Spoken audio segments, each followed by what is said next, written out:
ABC News. As our world changes, we'll keep you up to date with the latest information. News Talk KVNU 102 FM 610 AM.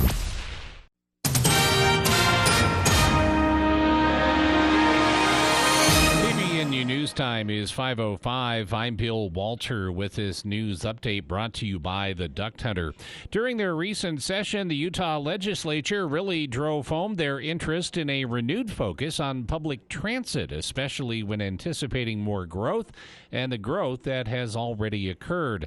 On KVNU's For the People program on Tuesday, Todd Butler of Cache Valley Transit District said a remaining goal has been the ease of convenience. And I think one of the biggest challenges we always face in Cache Valley is just convenience. Like most of the folks, we've just seen traffic on Main Street and on the side roads just increase tremendously as we continue to deal with this growth. Sure. But we still don't have, a major commute problem. I mean, when you look at it, as far as it's really hard for public transit to be as convenient as jumping in your car. So the key is, how do they make public transit more convenient? Butler said technology is a big part of that, such as installing automatic passenger counters. We're going to be able to see time of day, day of week, every given day, where passengers are getting on and off. And from a planning perspective, that's really going to give us a tool that we've never had in really looking at the next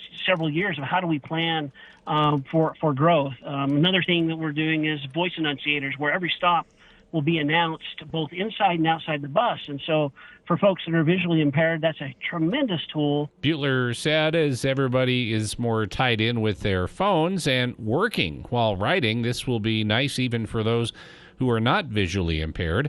But he said there's even more coming to CVTD. And then one of the coolest tools is we'll finally have our own app, where in the past we've always relied on third parties, so we don't have a lot of control on that technology. But now we'll have an app that's ours to control. It'll be able to show the buses in real time, predict when the next bus is coming, refreshed about every 15 seconds. He said that way in the winter, a rider doesn't have to stand outdoors 15 minutes early when the bus is running late because of weather. They can look at the app and find out where the bus is and how long it will be until it arrives. KVNU News Time is 5:07. KVNU weather for tonight. Partly cloudy skies is our forecast for this evening, becoming mostly cloudy, and a chance of showers and thunderstorms this evening, then a chance of rain showers and a slight chance of thunderstorms after midnight, low in the mid-30s, and then 30% chance of rain and snow showers Friday morning, partly sunny in the afternoon, cooler, high temperature in the mid-50s. It's been to 66. It's 63 right now at KVNU. KVNU weather brought to you by U&I Furniture. Nothing better than a good night's sleep and a comfy chair. U&I can help with both those things.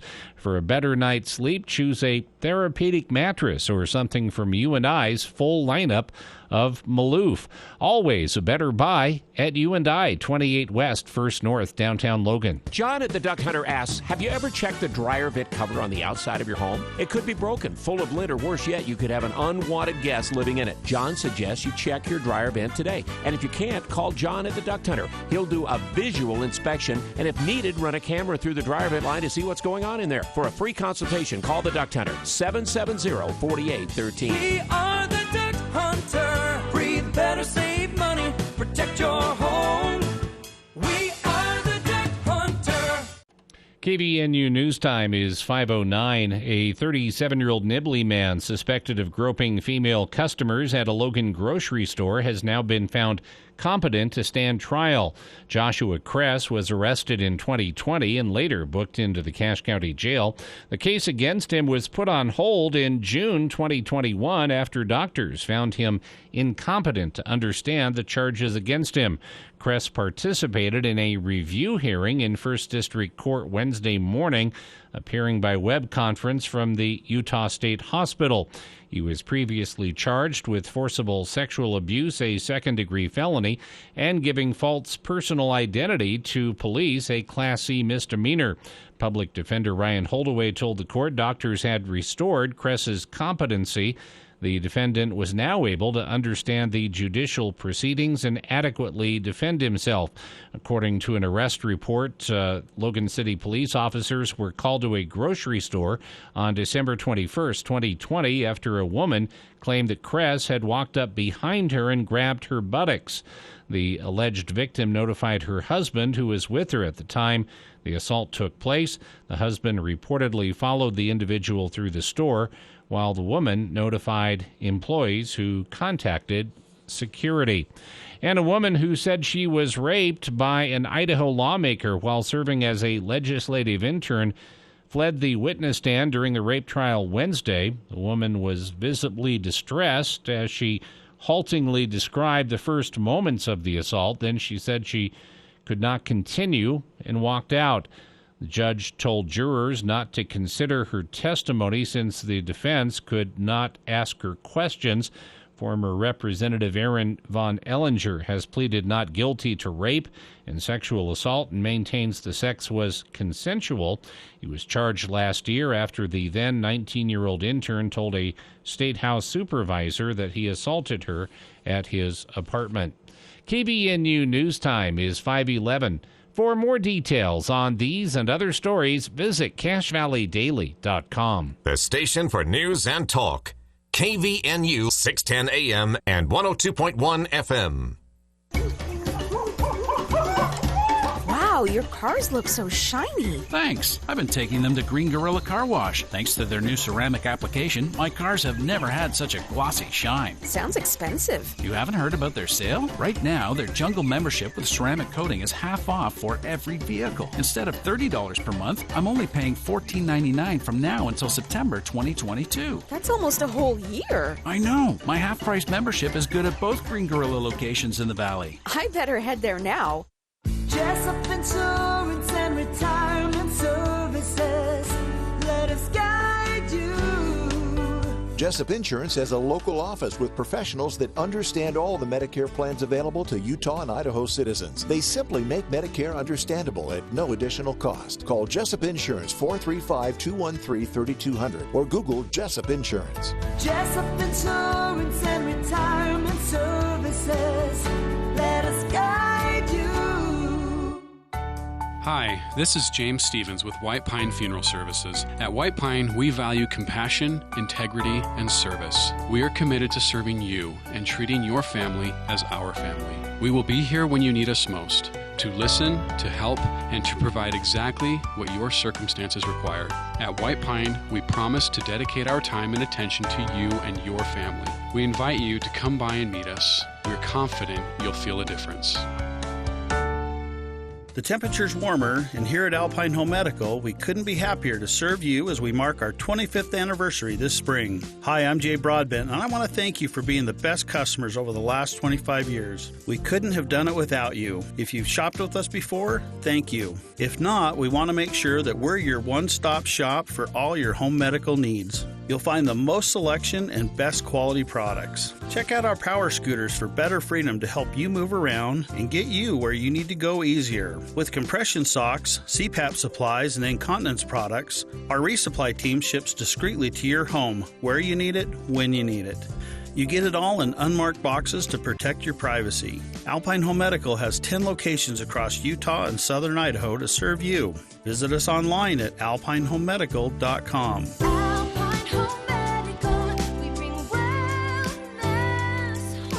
That's alpinehomemedical.com. When the bills from your accident pile up, it's time for you to consider professional legal counsel. Get the Bear. Berenson and Caldwell. I'm Amber Kizzer. Berenson and Caldwell helped me get through an auto injury accident. It was not a situation I could have handled on my own. I needed an attorney because I was being harassed. With Berenson and Caldwell, I didn't feel like I had to worry about things. I couldn't deal with the pressure and the stress of it, and he took all that away. I would absolutely recommend them. I would get the Bear. Visit BerensonLaw.com to instantly connect and receive a free case review of your injury. BerensonLaw.com. This is Police Chief Gary Jensen from Logan City Police Department. A number of scams are occurring throughout our city and county. These scams are highly emotional and demand immediacy that you pay, and you pay now. They will say they are from the IRS, the Sheriff's Office, the Police Department, utility companies, medical facilities, or even romance scams. Slow down and diffuse by asking questions. Be careful. Hang up the phone call is the best thing that you can do, and don't become a victim. What makes essential workers essential? We keep where you work and live clean and safe. We harvest fresh produce for your families to eat. We help you heal when you're sick. Essential workers help our nation run. You're in every corner of our country and come from all over the globe. I'm Marty Walsh. The Wage and Hour Division at the Department of Labor helps ensure you receive the essential protections you deserve. Visit our website or call 866-4US-WAGE. Brought to you by the United States Department of Labor.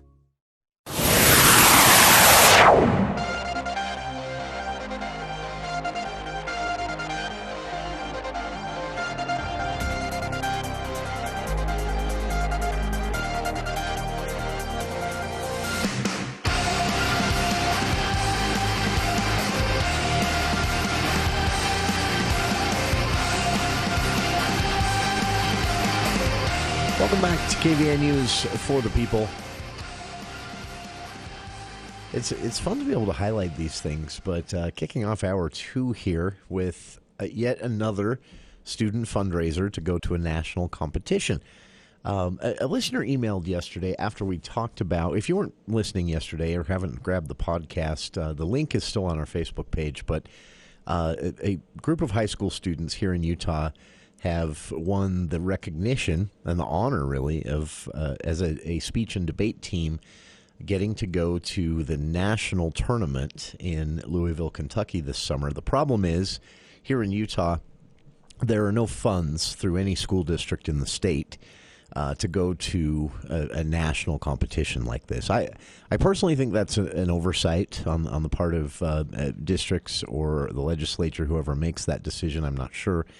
I think that, when students do well enough in any sport or competition to be qualifying for a national tournament, they should go because they're representing the state. And the alternative, which you see at national competitions all the time, is you have, 3, 7, 10 empty seats that just say Utah on them. And I think that looks bad at the very least. But also, you're cheating the students who have performed well enough to qualify for a national competition. They should be recognized for that, and at least in being able to go to what they've qualified to compete in.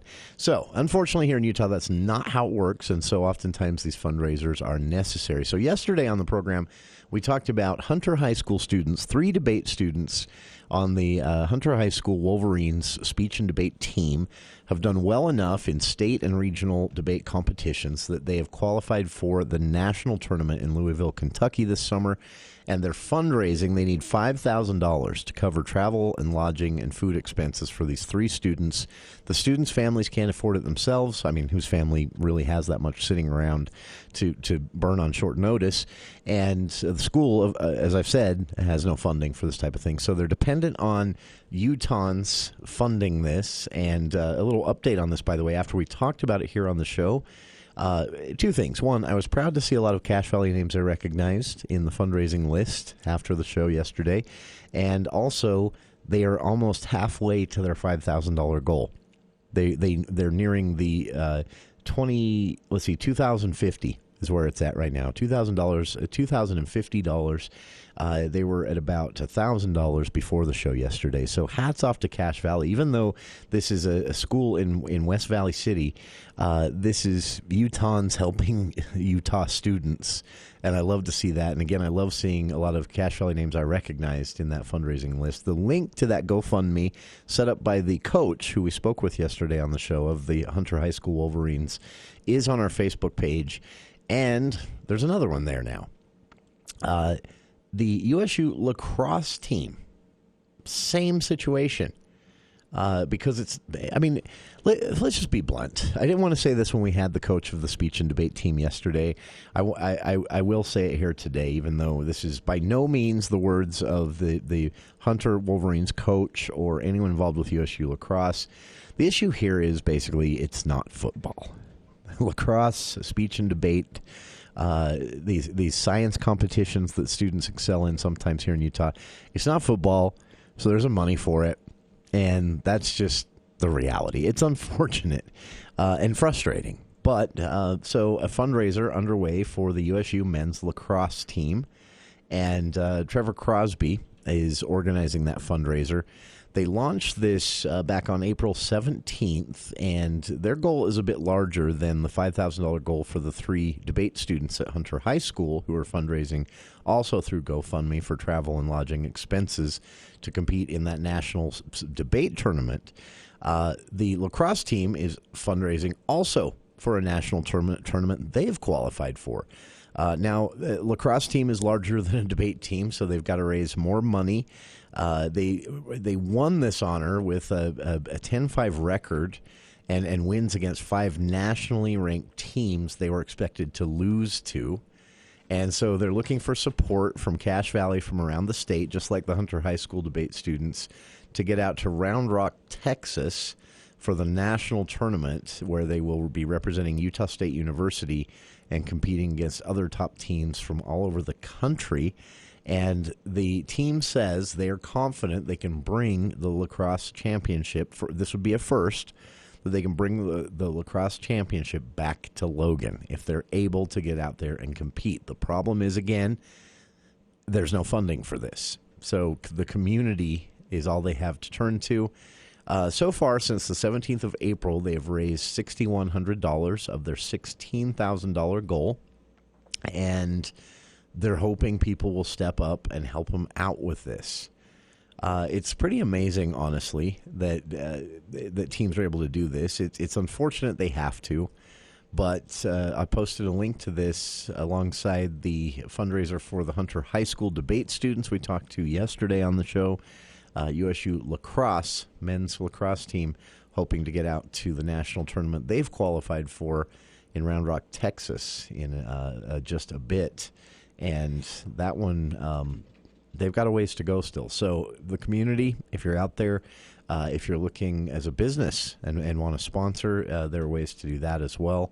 And all of that can be done through the GoFundMe link, which I posted on our Facebook page alongside the link to the Hunter High School students' speech and debate team fundraiser to get them out to the national tournament this summer as well. So support your local sports teams, especially if it is not a football team, because these competitive teams, be it speech and debate or lacrosse at Hunter High School here in Utah or USU lacrosse team, they just don't get They don't get the big money. Yeah, they don't get the money and the backing, even from their own schools. No fault of the schools. A lot of times the money that's, with the legislative expenditures for Utah State University are earmarked and can be used only certain ways. Same with money that goes to school districts. There are policies set by the legislature, sometimes by the schools, sometimes by the districts. But either way, the funding just isn't there for anything but football and occasional and a little more or a little less basketball. Outside of that, these other competitive team sports and competitive ventures that even science students sometimes take on at the high school level and early college, there just isn't money for it. So they do really well. They qualify for the national tournament, and then they can't go. Imagine that. That's how your season, quote unquote, ends. You just don't get to finish it because there's no money to travel there and bring that championship back to Utah. So, again, we can't change this year. I don't know if the legislature will ever be interested in changing this with their education funding, but it's the reality we live in. So the community is what they rely on. So help these teams out. And again, even though it was a school in West Valley City, it was so cool to go in last night and look at the GoFundMe page for the Hunter High School debaters and see a lot of Cache Valley names I recognized on there. after they appeared on our show yesterday. They're asking all of Utah. They've been all over the place trying to get in the media, hoping all of Utah will help them get out to the debate tournament this summer. That link, again, is on our Facebook page, and in the comments on that same post, I'll post a link to this, also a GoFundMe fundraiser for the USU men's lacrosse team, who have also qualified for a national tournament but lack the funding to travel to the tournament and actually compete for the championship representing Utah State University and Utah. It would be unfortunate if those spots are just sitting there empty with a little placard that says Utah, but no one to play. So let's step up. Give them what you can if you can. Let others know. Spread the word. A link to both of these GoFundMe fundraisers on our Facebook page at facebook.com/KVNUFTP. And we'll be back to talk about some of the fireworks today in this GOP primary for the Republican nomination in the United States Senate race this year. Things heated up very quickly. We'll talk about why and who said what right after this. Well, fans, it's the final play of the game. Home team's down by 1 point with 10 seconds on the clock. Johnson's looking for the open inbounds pass. He gets it to Dawson, and he breaks free. He's driving for a quick layup, and what? He stopped mid-drive. What's he doing? Insane! He just quit playing. If you got your first vaccinations for COVID-19, don't stop there. Visit coronavirus.utah.gov to schedule your booster. Coming up on the Friday edition of the Clay Travis and Buck Sexton Show, we'll have the latest on the immigration border disaster, illegal crossings at an enormous level already. What is the Biden administration going to do to try to stem the tide? The answer is not very much. Plus, our friend Alex Berenson, author of Pandemia, on not only the latest with COVID, but also his fight against Twitter. 10 to 1 on News Talk KVNU, 102 FM and 610 AM. He won't come. He's too busy. Jenny, of course he'll come. Happy birthday! Dad! I know. You guys didn't think I'd make it, but come on. Could I really miss my son's birthday? Here you go, Dan. Thanks, Dad. But today's Jenny's birthday. Give me that. Happy birthday, Jenny! Need to get closer to your family? Nice football, Dad. Give your family everything. Give them your time. From the Church of Jesus Christ of Latter-day Saints.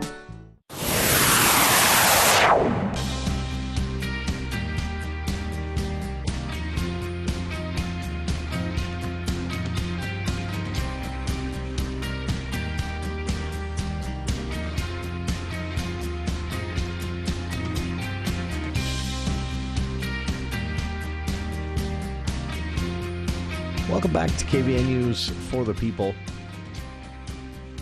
Things heating up quickly in the Utah GOP primary for the United States Senate race.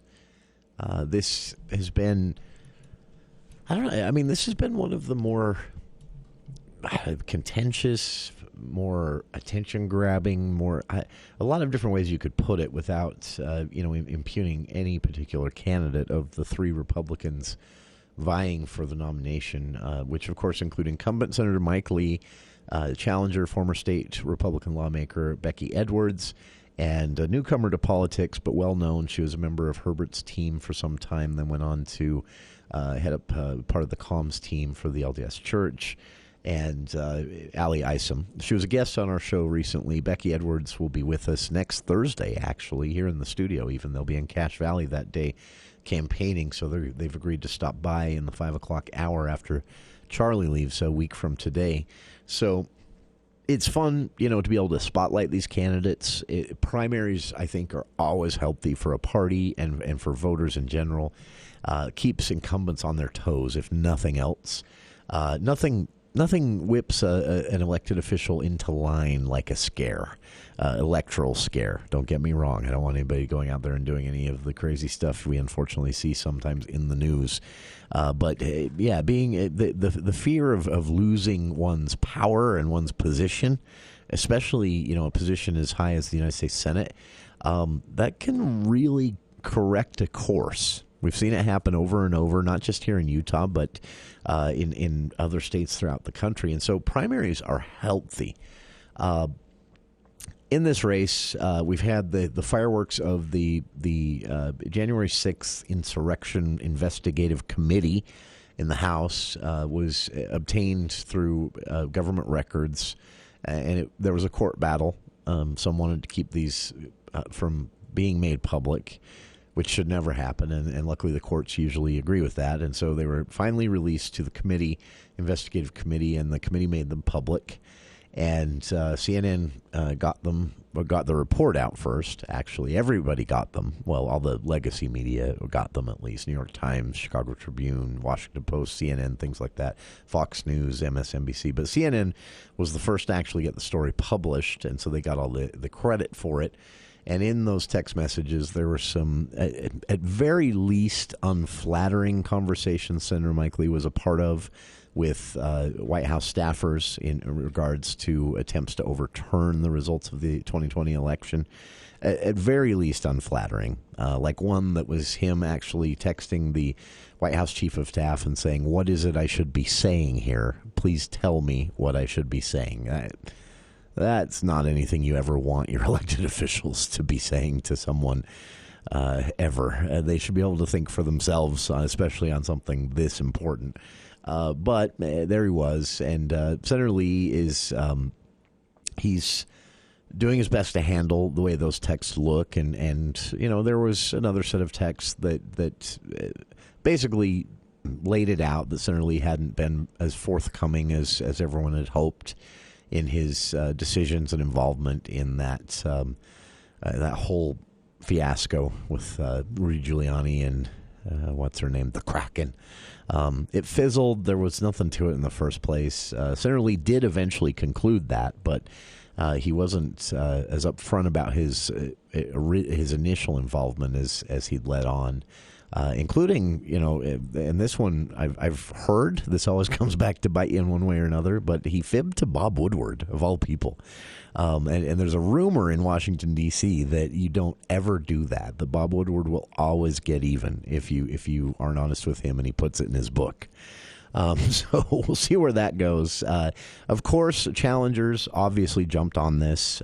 Becky Edwards and Allie Isom, two Republican challengers in this GOP primary. They jumped on it. They made as big a deal out as they could. Senator Lee initially tried to stay, hidden and quiet about this for about a week. That wasn't working, so he finally came forward in a softball Deseret News interview. His opponents jumped on that.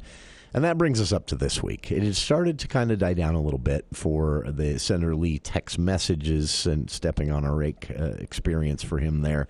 And everyone, I think, was, okay, what's next? Well, Allie Isom gave us the next in an interview with a local television news station.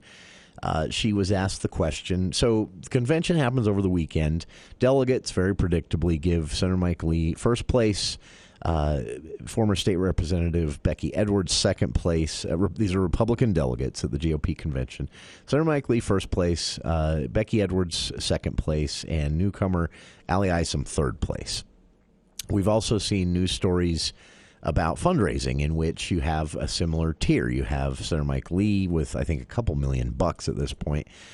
Becky Edwards has raised close to $500,000, and Allie Isom has raised about $100,000. So 3 tiers of success there as well. And so in an interview last night, Brian Mullehy asks Allie Isom, after coming in third at the convention, and having said your campaign is about unseating Senator Mike Lee to basically, as punishment for his choices and behavior, who he's associated with, etc., and feeling you'd be a much better fit, you came in third at the convention. Do you feel that maybe you should drop out and tell your supporters to back Becky Edwards to give at least one of you a better shot at unseating the incumbent? It's a very fair question for any journalist to ask in a 3-way race where someone's coming in third in 3 different metrics. Isom, understandably, didn't like the question, and she just said in the interview, no, I actually think that Edwards should drop out and that my campaign is stronger. understandably, again, with, coming in third at the convention with delegates, trailing behind the other two in fundraising, being a newcomer to all of this, understandably, the Becky Edwards, Republican candidate for United States Senate campaign, fired back.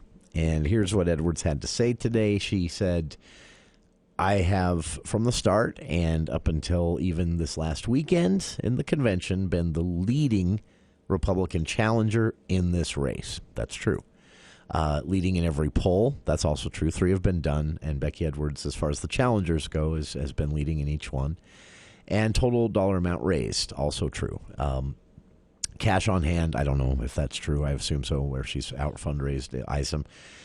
Placing second in the GOP state convention, 10 years of Republican service in the Utah House of Representatives, never having left the party, which is ISM did for a time register unaffiliated as a protest to Trump's nomination.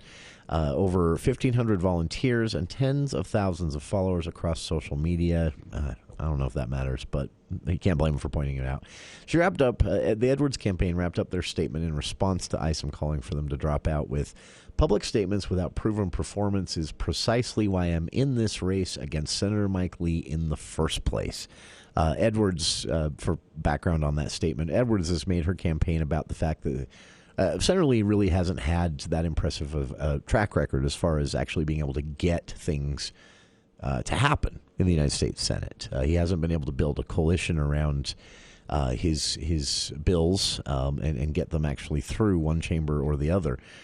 He has been successful joining with others in legislation they're writing and helping them get that passed, but his own, not so much. And Edwards has made that a key part of her campaign, saying he's not effective. He's too polarizing and has, made the wrong friends, basically, in D.C., which, for better or worse, that is what D.C. is about, usually, making the right friends. So Edwards said, we welcome the support of anyone that shares our vision, but we hope for a more productive and proactive leadership and campaign from this point forward, a shot towards both Senator Mike Lee's criticism of her in the past and Ali Isom's call for her to drop out. So that escalated quickly. There have been a lot of public calls for this after the convention.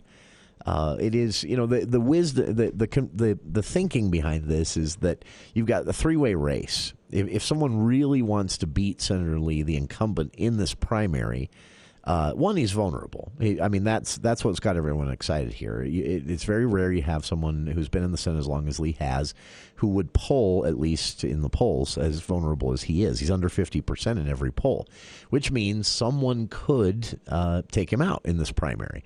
Whether it's one of these two, I don't know. But one thing that is for sure, it won't be both of them at once.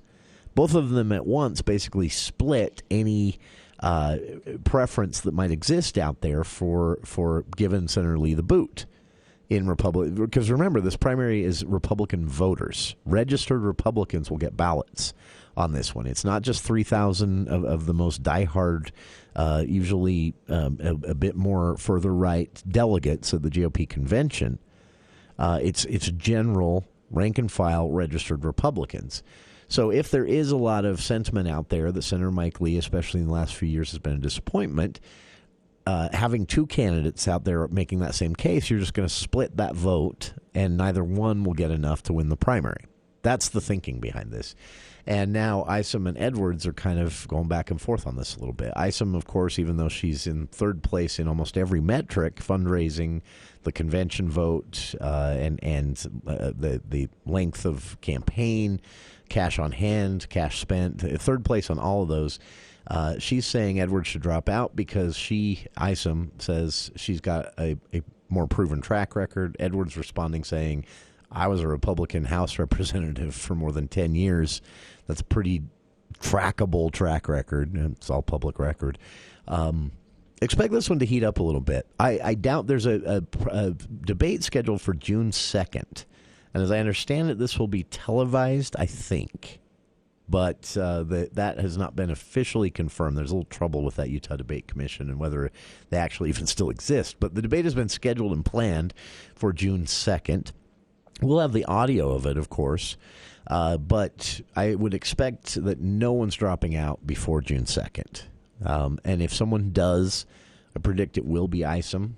But I would guess this remains a three-way race until at least that first and likely only statewide broadcast debate on June 2nd. Until then, it's probably just going to get hotter and hotter. So this is the race to pay attention to if you're looking for excitement in your campaigns. And we'll be back with more of For the People on the other side of these headlines with KVNU's Bill Walter.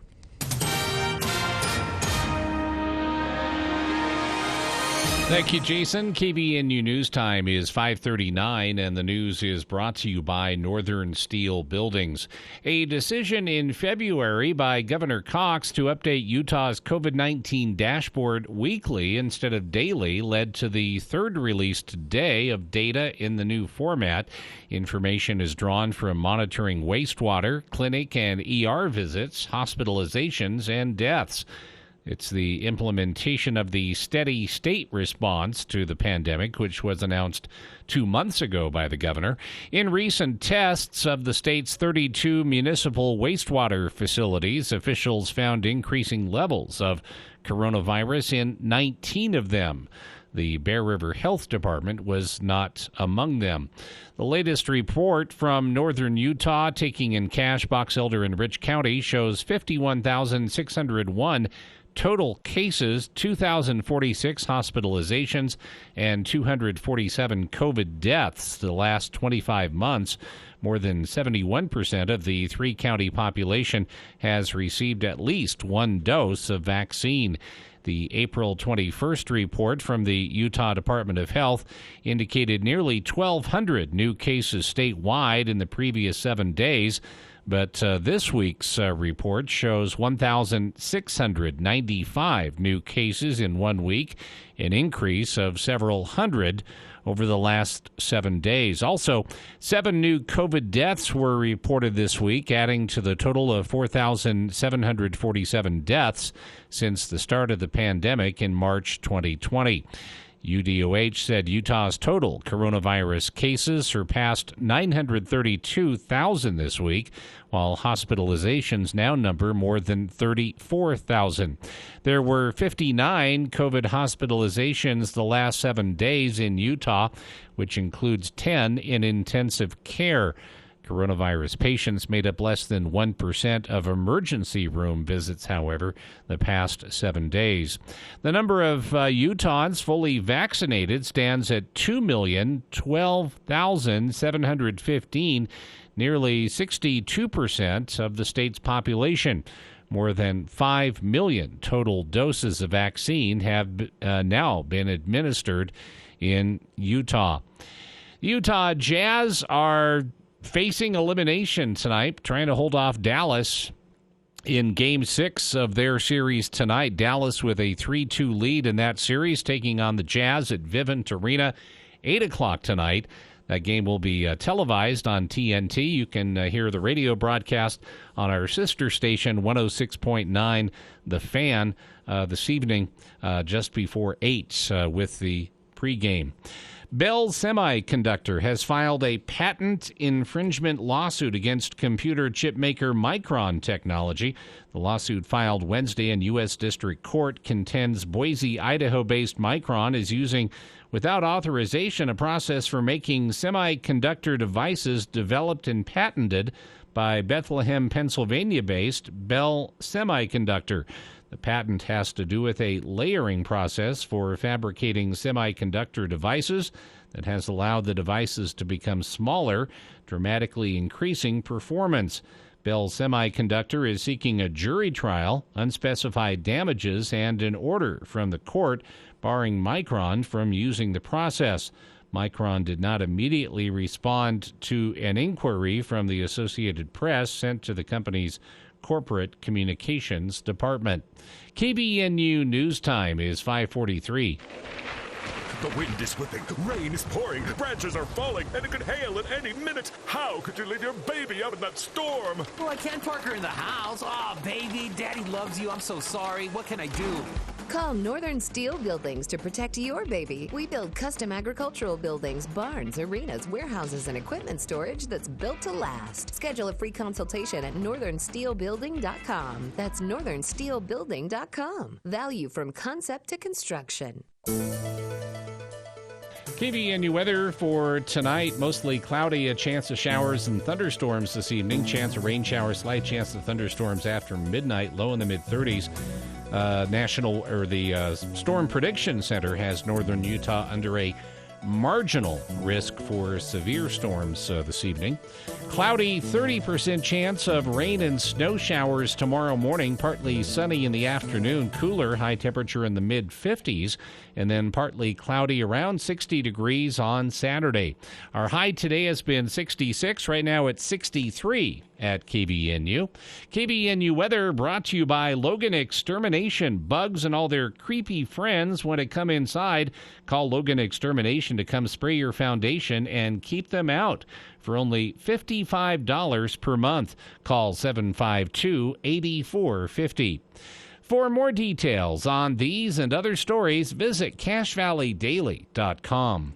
This year, celebrate your anniversary with diamond jewelry from S.E. Needham Jewelers. Adorned in diamonds, she will feel elegant and cherished. Choose from a large selection of diamond bands, diamond pendants, and diamond earrings. Also, you'll enjoy a beautiful selection of diamonds mounted in rose gold. We price our diamond jewelry with an integrity price guarantee so that you can be assured the best possible value. With 12 months interest-free financing available. For the people and occasions that matter most. S.E. Needham Jewelers, middle of the block, at the sign of the clock.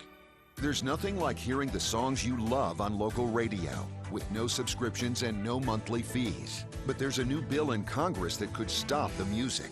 If passed, this bill would tax your local radio station simply to play the music you love. Text LOCAL to 52886 and ask Congress to support local radio stations. Help us keep you connected to the music, local news, weather, and traffic that you need each day. This message furnished by the National Association of Broadcasters. Adopt US Kids presents What to Expect When You're Expecting a Teenager. Learning the lingo. GOAT, G-O-A-T, acronym, stands for Greatest of All Time. As in, spaghetti sandwiches for dinner? They're my fave. Dad, you're the GOAT. You don't have to speak teen to be a perfect parent. Thousands of teens in foster care will love you just the same. Visit adoptuskids.org. Brought to you by the U.S. Department of Health and Human Services, Adopt U.S. Kids, and the Ad Council. This is Detective Johnson from the Logan City Police Department. Scams in our community are on the rise and innocent victims are losing thousands of dollars. These scams are coming in the form of phony phone calls claiming to be from government organizations or legitimate businesses. They are also circulating on social media and emails. Almost all of these scams are asking for payment through gift cards that are almost impossible to track. No legitimate business or organization uses gift cards as currency. If you receive a scam of this nature, do not give the scammers any information and immediately call police. Remember, pause, stop, call a cop.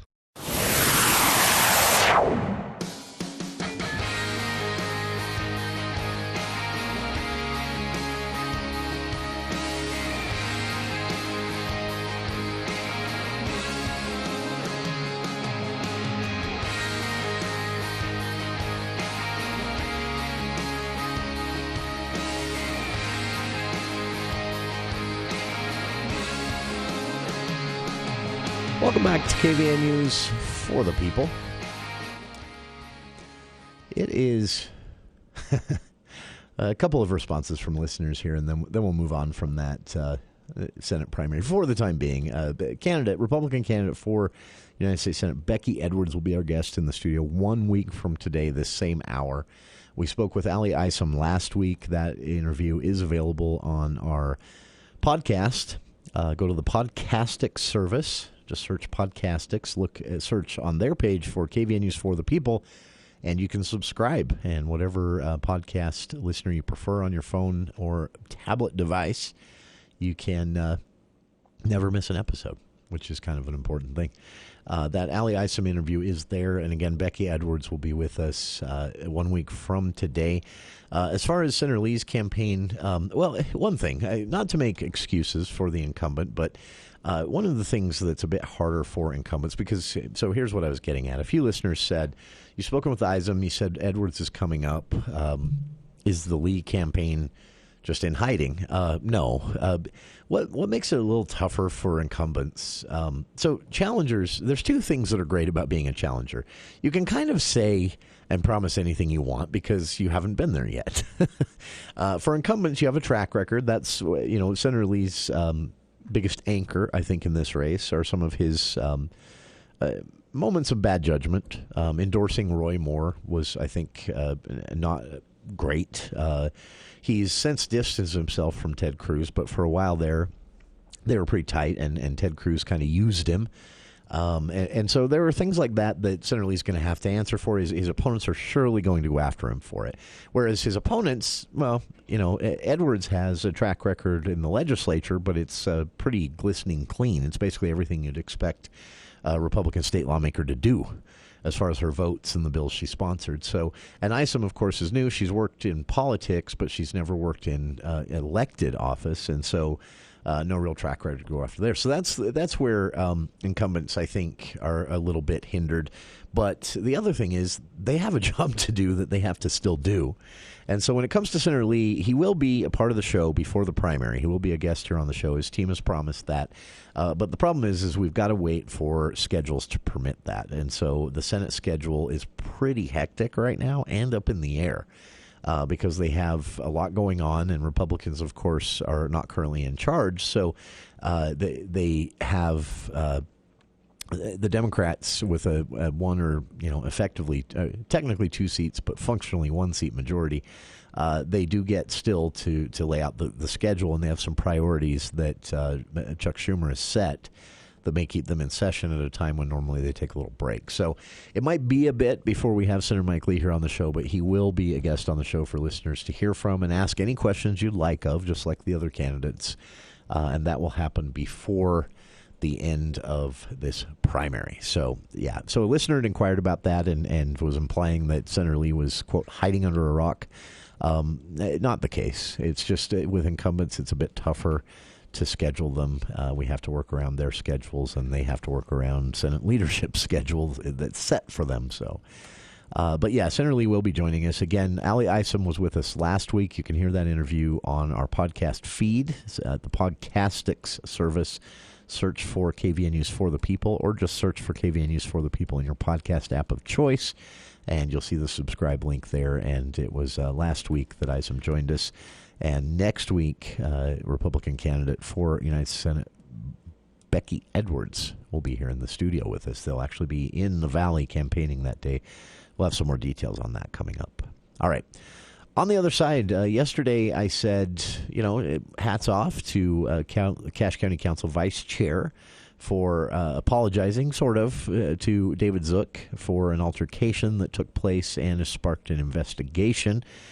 Tensions have been high between the council and the executive, but it's not just the executive. From what I've heard, tensions are also high between the council and the recorder. The council and it goes on. I have my theories and thoughts on what this is about, and I'll just say it this way. I've said the same thing about the state legislature. Sometimes legislative bodies, which the council is, are left unchecked for so long that any challenge to their power, kind of a don't you know who we are sort of situation, gets pretty contentious when those who are challenging their power are basically just doing their job. I'll give you one example here. The council was not happy. Some members of the council were not happy about recent audits that were conducted by the Cache County clerk and auditor. But auditors in the job title. Just because they didn't happen for 20 plus years doesn't mean it isn't a good thing the auditor's doing them now that it's a new auditor. The council, I don't think make themselves look good being upset about things like that. So I think things got off to a bad start with a lot of new names and faces in county leadership, and it led to this, which we'll talk about on the other side. County Executive David Zook responding. He was out of town during the council meeting Tuesday, responding to what he called Vice Chair Borup's non-apology apology. Right after this. Is this what you hear when you work in your flower bed? I'm hungry. Feed me. Feed me now. Don't get eaten by your plant. Go to Anderson's Seed and Garden during their Compost Tea Party. Now through Saturday, buy a container of compost tea and get free refills all summer. The compost teas, microbes, and microorganisms help the soil feed the plants. So when you go out to your garden, you'll hear this. Thank you. Now what about that hamburger you promised me? Buy compost tea all summer at Anderson's Seed and Garden, Logan. This is Ty over at Chim Chimney Fireplace. A lot of people hear our name and think we just sweep chimneys. While that is definitely our heritage, we specialize in providing the very best fireplaces and stoves to new and existing homes. We invite you to come see why Lopi Stoves lead the industry in performance and quality. With Fireplace Extraordinaire Fireplaces, we can bring any of your designs to life. From cozy and traditional to sleek and modern, come experience the warmth at Chim Chimney Fireplace in Logan and Brigham City or online at chimchimney.com.